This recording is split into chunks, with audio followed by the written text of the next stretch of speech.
안녕하십니까. 피터 신부입니다. 오늘은 다볼 사이버 성당 상담 심리학 강의 29번째 현실 치료 영성적 의미 세 번째 시간입니다. 지난 시간에 이어서 현실 치료의 인간관을 살펴보고 난 다음에 오늘은 이제 현실 치료의 인간관과 좀 정면으로 거부되는 반대되는 외부 통제 심리 이론에 대해서 한번 살펴보고요. 현실 치료를 어떤 방식으로 하게 되는지에 대한 이야기로 마무리를 해볼까 합니다.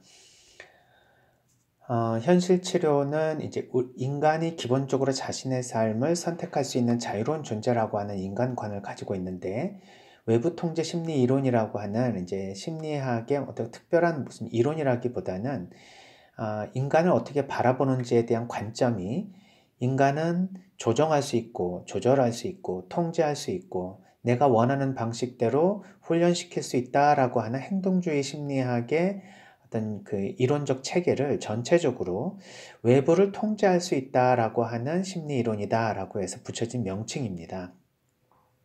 사실은 현실 치료가 스스로 자유의지를 강조하는 인간관과는 좀 다른 면이 있죠. 세 가지 핵심 신념이 있는데요. 이 외부 통제 심리 이론에는 첫 번째, 인간은 결국 타인에 의해서 지배 통제된다. 나의 삶도 부모에 의해서 통제된 것처럼 또 환경에 의해서 통제도 됩니다.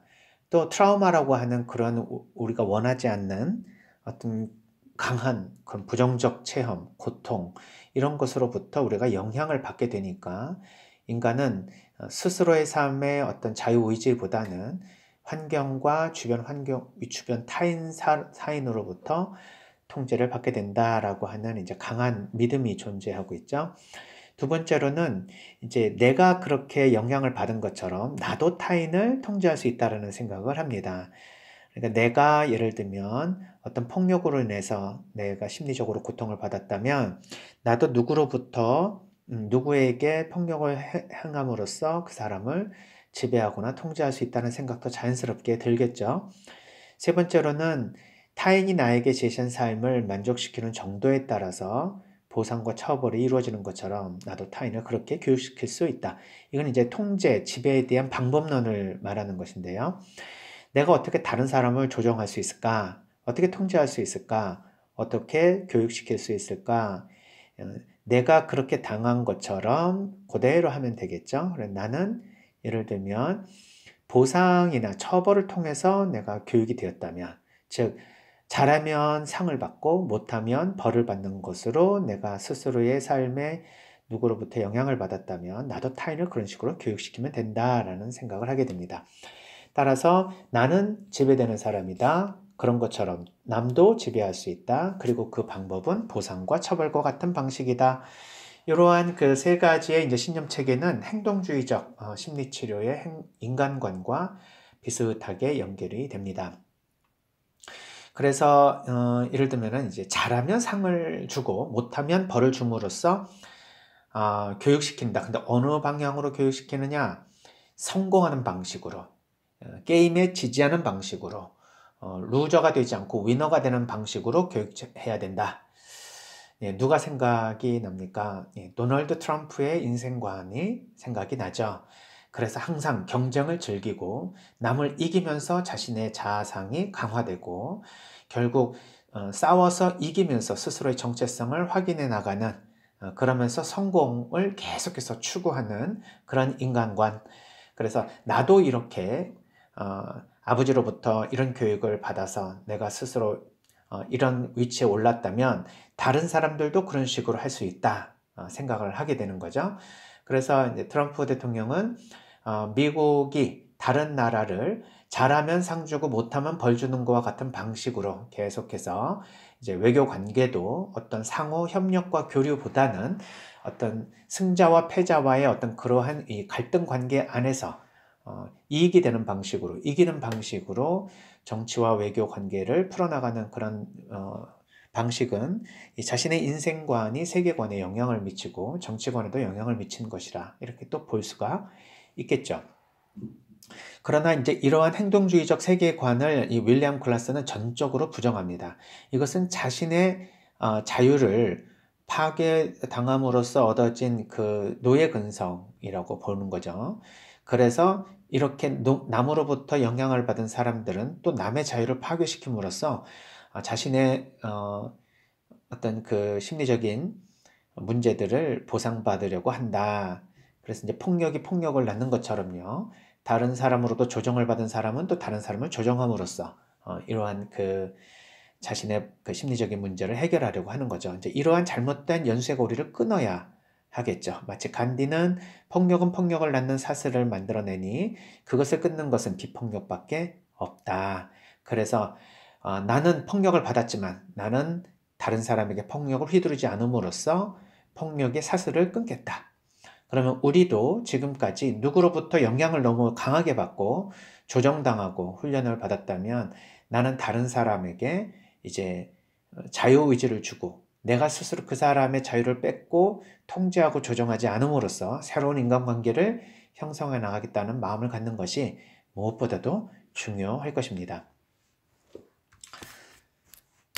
현실 치료와 이제 외부 통제 심리의 이 차이점을 한번 볼까요? 현실 치료는 타인과의 관계에서 타인을 조정 통제하지 않고 인격적 관계를 맺는 것을 강조하지만 행동 치료는 타인을 교육 통제함으로써 행동을 수정시키도록 하는 것을 원리로 삼고 있다.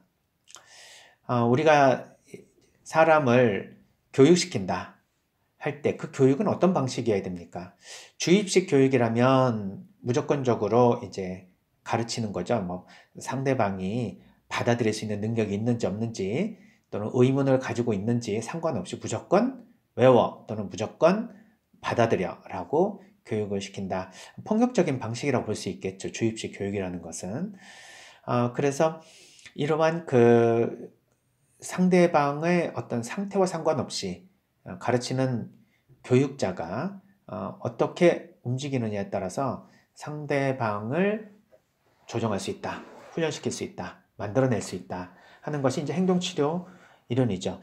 대표적인 그 행동치료사로서의 이제 우리가 찾아볼 수 있는 사람은 이제 왓슨이라고, 왓슨을 예로 한번 들어볼까요? 왓슨은 어떤 아이든지 자신에게 데려와라. 그러면 당신이 원하는 대로 만들어주겠다. 이렇게까지 말합니다. 당신이 이 아이를 과학자로 만들고 싶습니까? 그러면은 나한테 데려오세요. 과학자로 만들어주겠습니다. 어떻게 과학자로 만들 수 있을까요? 과학자가 되는데 필요한 환경과 자극을 주면 됩니다. 그래서 뭐 과학 스쿨에 입학시킨다든지 그리고 어려서부터 계속 비커와 뭐 실험 도구를 가지고 놀게 한다든지 또는 뭐 세계 과학자들과의 그런 연대 이런 것들을 맺어준다든지 나름대로 과학에 필요한 모든 정보를 집중시킨다. 그러니까 뭐 쓸데없는 소설을 읽힌다든지 아니면은 뭐 세상에 돌아다니면서 견문을 넓히는 여행을 뭐 보낸다든지 뭐 이런 게 아니라 과학과 관련된 정보, 환경 그리고 교육만 시켜주면 얘는 과학자가 된다 하는 것이죠. 그래서 이제 나에게 누구든지 어린아이를 가지고 데리고 와라. 내가 그렇게 만들어주겠다. 하는 그런 얘기를 한다 이 말이죠. 즉 이제 인간은 이런 자극을 받으면 그거에 따라서 움직여주는 어떤 기계와 같다. 그런 동물과 같다. 요즘에 이제 그 동물도 훈련시키는 프로그램들 가끔 텔레비전에서 이렇게 보게 되는데 예를 들면은 뭐 동물들이 이렇게 같이 자기네들끼리 잘 지내지 못하고 막 성격이 난폭한 강아지가 있다. 그러면 그 강아지를 어떤 방식으로 훈련시켜야 될까 했을 때 이런 행동 수정의 원리를 사용하죠. 잘했으면 먹이를 주면서 강화시키고 잘못했으면 제지를 함으로써 뭔가 이렇게 처벌의 방식으로 그 행동을 더 이상 하지 못하도록 하는 이런 방식들 전부 이런 어떤 교정치료라고 하는 행동치료의 영역에 해당합니다.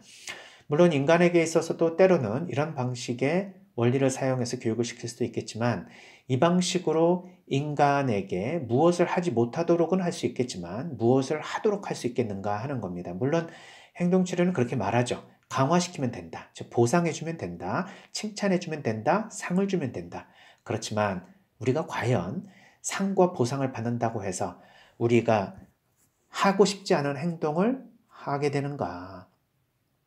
물론 누구는 돈만 주면 잘못된 행동도 할 수 있겠지만 돈을 준다고 해서 그런 행동을 하지 않는 그러한 인간의 근본적인 선을 향한 의지, 그리고 올바로 살아가려고 하는 그런 초월적 의지까지 통제할 수 있을까? 저는 그렇게 보지 않죠. 그러나 이런 행동치료적인 관점에서 인간을 동물로 그냥 바라보는 학자들은 결국은 인간은 동물이다. 그리고 기계다. 만약에 돈으로 인간의 마음을 살 수 없다? 아니다. 살 수 있다. 이렇게 얘기하는 겁니다. 그러면은 우리는 그렇게 얘기하죠. 아니요. 돈으로 매수할 수 있는 사람이 있지만 다 그런 건 아닙니다. 그렇지만 행동치료자들은 이렇게 말할 수 있습니다. 아니다. 돈을 계속 올리면 어차피 매수된다 하는 것이죠. 그러니까 돈의 액수가 작아서 움직여지지 않은 것이지 돈의 액수를 높이면 그 사람도 그런 행동을 한다라고 생각을 합니다. 참으로 씁쓸합니다. 우리는 과연 어떤 사람입니까? 우리가 생각하고 있는 삶의 원칙에 맞춰서 환경이 어떻든 우리에게 주어지는 보상이 어떻든 우리는 그 원리에 맞춰서 살아갑니까? 아니면 우리에게 달콤하게 유혹하고 있는 어떤 보상 체계에 의해서 움직입니까? 인간을 어떻게 바라보느냐에 따라서 인간은 이런 측면도 있고 저런 측면도 있죠. 그래서 행동치료도 사실은 인간에게 적용되는 원리임만은 확실합니다. 그러나 그거로만은 다가 아니니 현실 치료적인 관점에서 인간을 어느 정도는 조정 통제할 수 있지만 온전히 통제할 수는 없다. 게다가 우리가 정신적으로 건강하고 다른 사람과 서로 상호작용을 잘 할 수 있는 대화와 소통이 가능한 방식으로 삶을 성숙시키기 위해서는 현실 치료적인 접근이 행동 치료적인 접근보다는 우선이 되어야 된다라고 말하는 것이죠. 따라서 현실 치료의 7가지 관계 방식, 이것은 다른 사람을 조종하거나 통제하지 않은 방식에서 서로 나와 너의 관계 안에서 인격적인 소통, 이것이 서로에게 심리적으로는 안정을, 그리고 자기로는 자아실현을 해줄 수 있는 굉장히 중요한 관계 방식이다라고 말합니다. 배려하기, 신뢰하기, 경청하기, 지지하기, 협상하기, 친구 대해주기, 격려하기. 네, 언뜻 보면 다 좋은 말이죠. 근데 이러한 방식이 남을 통제하거나 조정하는 것이 아니라 인격적으로 존중해주면서 서로의 관계를 해결해 나가는 굉장히 중요한 방식이라고 말합니다. 배려한다는 걸 한번 살펴볼까요? 배려가 뭡니까?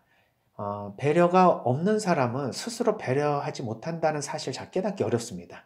그것은 배려에 대해서 익숙하지 않게 행동을 해왔던 지난날의 역사가 자신에게 배려하지 못하도록 하는 행동을 계속 관습적으로 따라하도록 훈련되었기 때문이라고도 말할 수 있지만 사실 사회적 민감성이 떨어지기 때문에 그렇습니다. 옆에 사람들이 기침하면서 훌쩍훌쩍거리고 있는데 에어컨을 세게 틀면서 가면서 한 번도 옆 사람이 불편한지가 느껴지지 않는 분, 네, 이런 분이라면은 상대방에게 내가 배려를 하고 있는지 안 하고 있는지, 나는 다른 사람의 마음이나 감정 또는 상태에 대해서 내가 인식이 잘 되는지 안 되는지 이 자체도 느껴지지가 않습니다. 그래서 배려는 상대방에 대한 감수성, 즉 다른 사람과의 관계에 대한 정서적인 민감성이 뛰어나야만 이 배려를 좀 잘 할 수가 있겠죠. 자기애성 성격 장애 또는 나르시스틱하게 스스로만 자기가 잘난 맛에 사는 사람들, 자기 욕구가 무엇보다도 중요한 사람들, 이런 분들에게 있어서는 이 배려하기란 참으로 어려운 덕목입니다. 그러나 이 배려도 훈련과 혼습을 통해서 배울 수 있습니다. 그래서 현실 치료는 구체적으로 어떤 것이 배려인지에 대한 이런 관계 방식이 형성이 되지 않은 분들한테는 이러한 배려함에 대한 사회적 민감성을 길러주는 상담을 하게 되는 것이죠. 신뢰하기. 인간은 근본적으로 믿을 수 있는 존재입니까? 아닙니까? 사람에 따라 다를 수도 있다고 대답할 수 있습니다. 신뢰한다는 것 어렵습니다. 처음에는 많이 신뢰하다가 결국은 좌절하게 되고 배신당하게 되고 내가 신뢰한 사람으로부터 상처를 받게 되면 우리는 근본적으로 신뢰에 대한 경험치가 점점 부정적으로 형성이 되면서 근본적 신뢰를 하기가 어렵습니다. 따라서 신뢰는 그렇기 때문에 하는 것이 아니라 그럼에도 불구하고 하는 것이라는 것을 좀 마음속 깊이 다시 한번 생각해 볼 필요가 있습니다. 우리가 때로는 배신을 당한다 하더라도 그럼에도 불구하고 그 사람을 신뢰하게 되면 결국 그러한 이제 하나의 부정적인 감정이 좋은 쪽으로 다시 바뀌어서 나에게 돌아올 수 있는 그런 뭐라고 할까요? 새로운 반전의 기회가 될 수도 있을 것입니다. 뭐 선생님을 계속 속이는 학생이 선생님이 그럼에도 불구하고 나는 너를 믿는다 라는 그러한 신뢰를 끊임없이 쥐어주면 결국 그 학생은 그 신뢰하는 선생님의 마음에 맞춰서 자신의 삶을 정향하도록 하게 되는 것이죠. 우리 교육학에서 이야기하는 피그말리온 효과 같은 것도 이러한 신뢰하기에 되게 중요한 방법론 중에 하나입니다. 경청하기. 이전에 그 상담심리 이론에서 공감과 적극적인 경청에 대한 말씀을 드린 적이 있습니다. 사실 사람들은 말하기 좋아하지 남의 말 듣고 싶어 하지 않습니다. 자기가 말하면서 정서적으로 뭔가 풀리는 느낌은 있는 것이죠. 그렇지만 다른 사람의 말을 들으면서 내 마음이 풀어지느냐? 안 그렇거든요. 늘 마음이 불편하고 다른 사람의 얘기를 들으면서 오히려 스트레스를 받게 되면서 우리는 남의 말을 듣고 싶어 하지 않습니다. 그러나 상대방의 말을 주의 깊게 듣게 되면 우리가 알지 못하는 상대방을 보게 됩니다. 그리고 상대방이 누군지를 이해할 수 있습니다. 대충 내가 보는 방식으로 첫인상으로 상대방을 파악하고 그 사람이 무슨 말을 하든지 나의 이미지로 그 사람의 말이 잘 들리지 않는다면 우리는 편견과 선입견으로 인해서 상대방의 말을 잘 듣지 못하는 그러한 이 의사소통의 방해물이 생겨나는 것이죠. 일단은 그 사람이 누군지 또 그 사람이 어떻게 인식되든지와 상관없이 내가 그 사람의 말을 주의 깊게 경청하는 게 좋습니다. 비록 변명하고 또 비록 자기 방어를 하면서 말을 한다 하더라도 이 사람이 누구인지에 대해서 일단 들어보고 우리가 판단해도 늦지 않습니다. 사람들은 잘 듣기 이전에 먼저 자신이 가지고 있는 생각으로 사람들을 판단함으로써 진정한 소통이 이루어지기 어렵죠. 지지하기. 우리는 누구를 이렇게 편이 되어주고 지지해주는 그런 관계를 통해서 성장합니다. 일단 우리는 어렸을 때부터 부모님으로부터 우리 자신이 어떤 상황에 있든지 내 편이 되어주는 그런 부모님의 힘으로 내가 자존감이 생기고 그 어디에 가서도 스스로 잘할 수 있다는 자기 믿음이 생겨나죠. 이뻐해주는 강아지는 자기 집에서는 무조건 따고 들어가죠. 아무리 큰 강아지가 와도 주인이 옆에 있으면 그 주인의 지원의 힘으로 인해서 자신감이 뿜뿜 솟아날 것입니다. 그래서 우리도 어줍지 않지만 그래도 말로써 칭찬해주고 이제 뭔가 이렇게 지지해주는 말을 통해서 상대방의 길을 섰게 해줄 수 있다. 이 지지하는 것은 조금 명시적으로 할 필요가 있습니다. 그냥 옆에 있어주고 그리고 내가 항상 네 편이다 라고 하는 것을 암묵적으로 이렇게 전해주는 것보다는 명시적으로 나는 네 편이다. 언제든지 네가 무엇을 얘기하든 나는 너를 어떻든 간에 버리지 않는다. 그리고 너는 무조건 내 친구니 어떤 일이 있어도 나는 너를 끝까지 내 사람으로 생각한다 하는 이런 말을 해주는 것이 중요하죠. 부부는 그런 서로의 지지와 신뢰를 바탕으로서 함께 살아가는데 그 상황 자체가 이걸 말해주는 거 아닙니까? 즉 내가 결혼 생활을 유지하는 것이 내가 사랑한다는 증거 아닙니까? 내가 월급을 가져다 주는 것이 사랑하는 증거 아닙니까?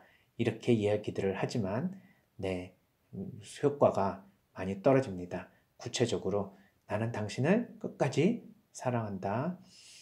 당신 편이다.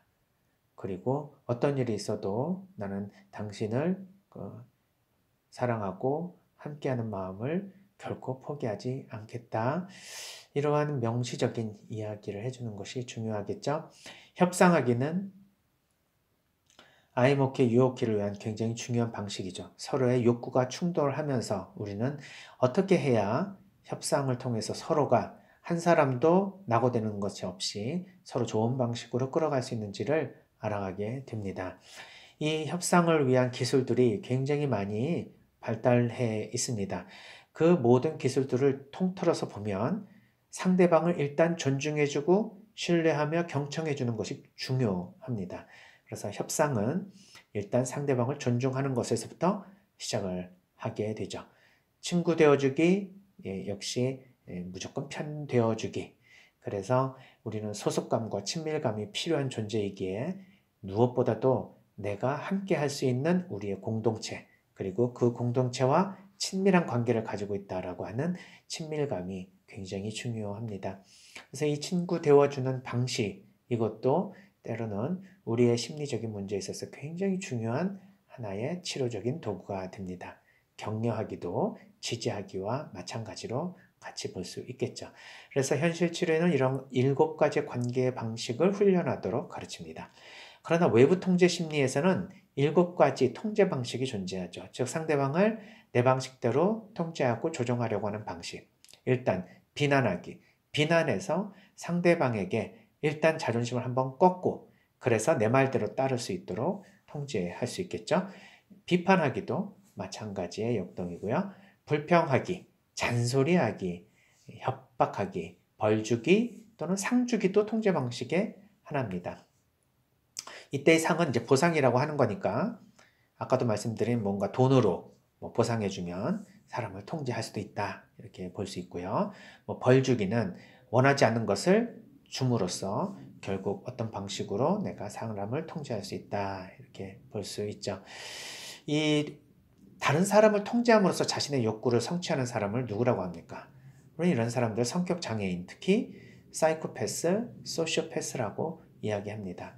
그래서 이 관계를 맺는 사람들, 특히 부부, 연인, 그리고 친구, 이렇게 우리가 좀 특수관계인으로 좀 사랑하는 사람들, 나하고의 어떤 특정한 그런 유대감을 가지고 사회적으로 뭔가 함께하는 사람들 중에 상대방을 이용해서 자신의 욕구를 채우려는 사람, 상대방을 조종하는 사람, 자신의 욕구를 위해서 상대방들을 이렇게 이용해 먹는 사람들, 이런 사람들이 우리 주변에는 꽤 있습니다.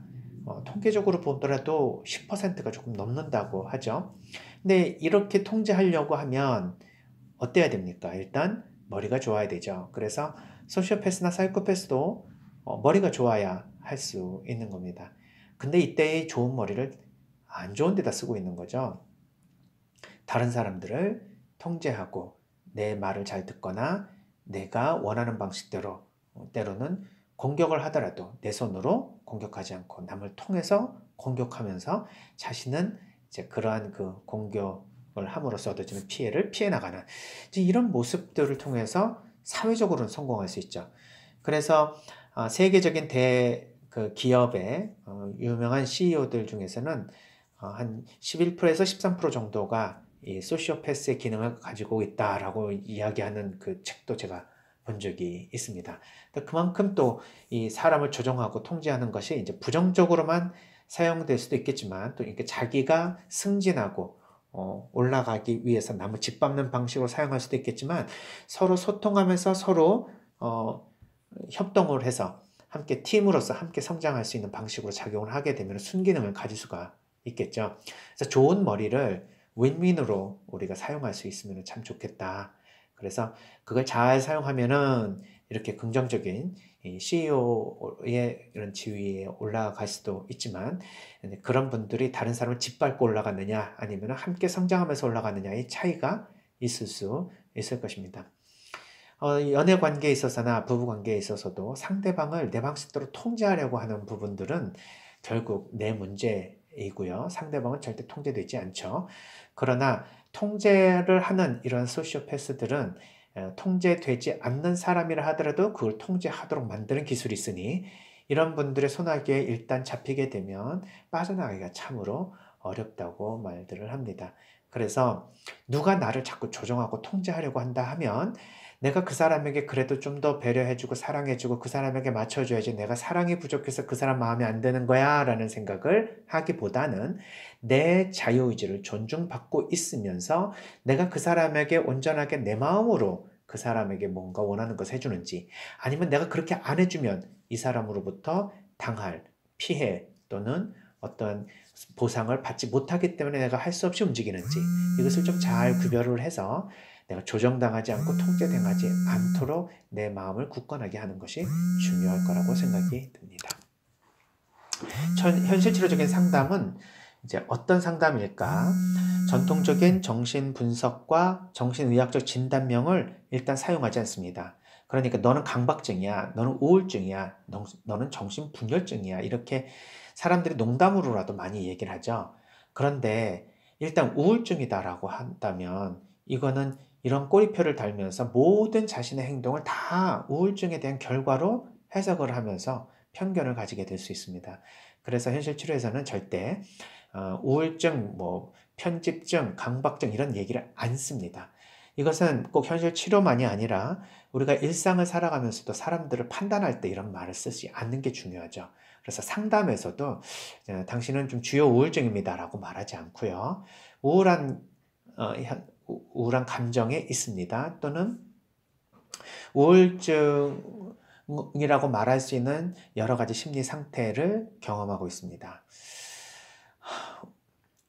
조금 더 물을 타면서 이야기를 해야 되겠죠? 진단명으로 말하는 것이 아니라 당신은 불안증 환자입니다가 아니라 삶에 대해서 여러 가지 두려움과 근심, 걱정으로 많이 불안해하고 있습니다. 라고 말을 하겠죠. 그 다음에 과거의 원인 탐색에 초점을 맞추지 않는다. 예, 우리가 정신역동적 치료, 즉 정신분석에서는 과거의 영향력으로부터 지금의 문제가 발생했으니 그 영향력에 대한 인식과 통찰을 위해서는 과거를 탐색하게 됩니다. 그러나 특별히 과거의 원인 탐색을 중요하게 생각하지 않습니다. 어쨌든 그런 영향력을 받았다 하더라도 더 중요한 것이 있습니다. 그것은 지금 여기서 내가 어떤 삶을 살겠는지 그거에 대해서 내가 결심을 하는 게 우선인 거죠. 그러면 결심을 하게 되면 뭐가 됩니까? 결국 그 삶을 새롭게 선택한다는 의미입니다. 그래서 과거의 영향력을 어떻게 받았든 상관없이 이제 미래의 삶을 내가 어떻게 살겠다는 선택이 훨씬 중요하니까 굳이 원인 탐색이 필요 없다. 이렇게 볼 수 있습니다. 또한 상담자, 내담자 치료 관계를 사랑과 소속감의 욕구가 충족되도록 형성한다. 이전 시간에 말씀을 드렸죠. 우리가 생존에 대한 욕구, 사랑, 소속감에 대한 욕구, 힘에 대한 욕구, 자유에 대한 욕구, 즐거움에 대한 욕구가 있다면 그 중에서 핵심적으로, 공통적으로 모든 욕구의 기본이 되는 사랑과 소속감의 욕구. 그래서 이것이 해결되지 않을 때 다른 문제들이 발생할 수 있으니 상담자와 내담자의 관계에서는 일단 사랑과 소속감의 욕구가 충족되도록 상담적 치료 관계를 형성하는 것을 굉장히 중요하게 생각하죠. 상담자는 자기 개방 노출을 통해 진실한 인간관계를 맺는다. 자기 개방 노출이라는 것은 자기의 부정적이곤 어떤 모습, 자기의 부끄러운 모습, 단점, 약점, 이야기할 수 있다는 얘기입니다. 권위자니까, 나는 윗사람이니까 자기의 약점, 단점을 숨기면서 사람들 앞에 좋은 점만 보여준다면 사람들은 그걸 보고 정말 대단하다고 하면서 칭찬을 해주고 떠받들어 줍니까? 아니면 굉장히 자기 방어적이고 그리고 진실하지 못한 사람이라고 생각합니까? 네. 우리는 자신의 부끄러운 면도 그리고 인간적인 면도 솔직하게 개방할 수 있을 때 진정으로 신뢰로운 사람이라는 평가를 받을 수 있겠죠. 그것은 그렇게 잘난 사람이 아니라는 그러한 다른 사람으로부터의 평가를 받는다 하더라도 그것이 나니까 괜찮다. 즉, 내 자신에 대한 자존감이 튼튼한 사람이 바로 그런 자기 개방을 할 수 있는 사람일 것입니다. 사도 바울은 모든 사람들에게 자신의 약점과 단점을 예수 그리스도의 영광을 위해서 자랑스럽게 나는 공개하겠다고 합니다. 정말 대단한 자존감입니다. 예수 그리스도를 만나서 그분의 사도가 되었다는 그 자신감 하나로 인간에 대한 부끄러운 모든 것을 다 개방해도 괜찮다. 누구 때문에? 예수 그리스도. 바로 그분이 나를 인정해 주시고 나를 사랑해 주시며 나를 그 무엇보다도 당신의 사도로 삼으셨기에 그 정체성으로 인해서 부끄러움이 없어집니다. 인간적으로 부끄러우면 어떻습니까? 하느님께서 바로 나를 선택해 주셨는데 우리도 신앙인으로서 우리 자신이 하나님으로부터 무한한 사랑을 받는 정말 눈에 넣어도 아프지 않는 자식이라 아들, 딸이다라는 생각을 하게 되면 다른 사람 앞에서 굳이 내 자신의 부끄러운 모습 노출하지 못할 이유가 없습니다. 항상 누구에게 인정받고 싶어서 좋은 모습만 보여주고 항상 웃는 모습만 보여주고 좋은 그런 평가만 받고 싶어서 늘 이렇게 관심의 초점을 거기에 맞추는 분들, 우리 자신의 부끄러운 모습, 약한 모습도 때로는 내가 내어놓을 수 있을 때 내가 치유되고 있구나. 내가 내 자신으로부터 자존감을 회복하고 있구나. 이러한 하나의 사인으로 바라볼 수도 있을 것입니다. 외부 통제 심리를 지향하고 내담자가 스스로의 삶을 선택하도록 격려한다. 그러니까 나는 부모로부터 사랑을 못 받아서 나는 사랑할 수가 없어요. 이렇게 이야기하는 사람은 스스로 삶의 과거로부터 영향을 받아 더 이상 선택지가 없다고 스스로 말하는 것이겠죠. 그렇지 않다고 이야기해 주는 겁니다.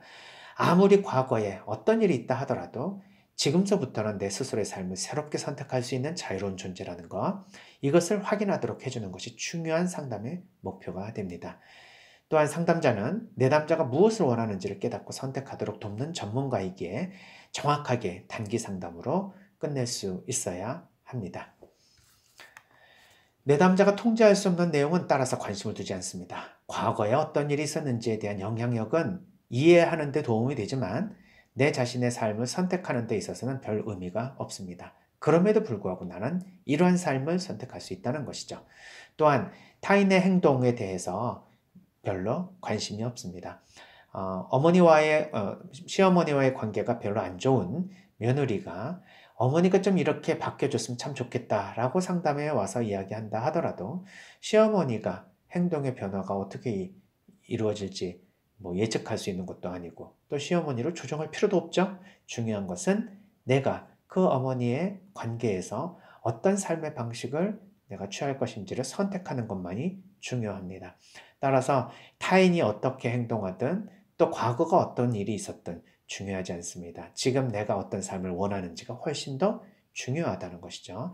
가끔 내담자들은 그런 과거의 경험 때문에 또는 바로 내 옆에 있는 그 사람이 변하지가 않아서 그 사람이 나한테 이렇게 행동하기 때문에 이런 것 때문에 제가 너무 힘들어요 라고 말하지만 사실 그렇게 영향을 받는 것은 이해가 되지만 그것으로부터 내가 내 자신이 진정 원하는 삶을 사는 데에 가장 중요한 주체는 바로 자신이라는 사실을 깨닫지 못하는 경우도 있습니다.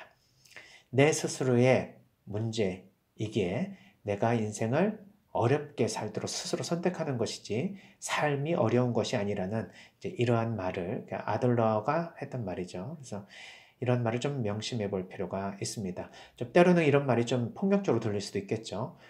내가 내 스스로의 삶을 어렵게 만들었다고 내가 이런 사람 때문에 이런 스트레스를 받고 이런 사람 때문에 이런 상처를 받았는데 내가 그거를 만들었다고 이게 말이에요? 네.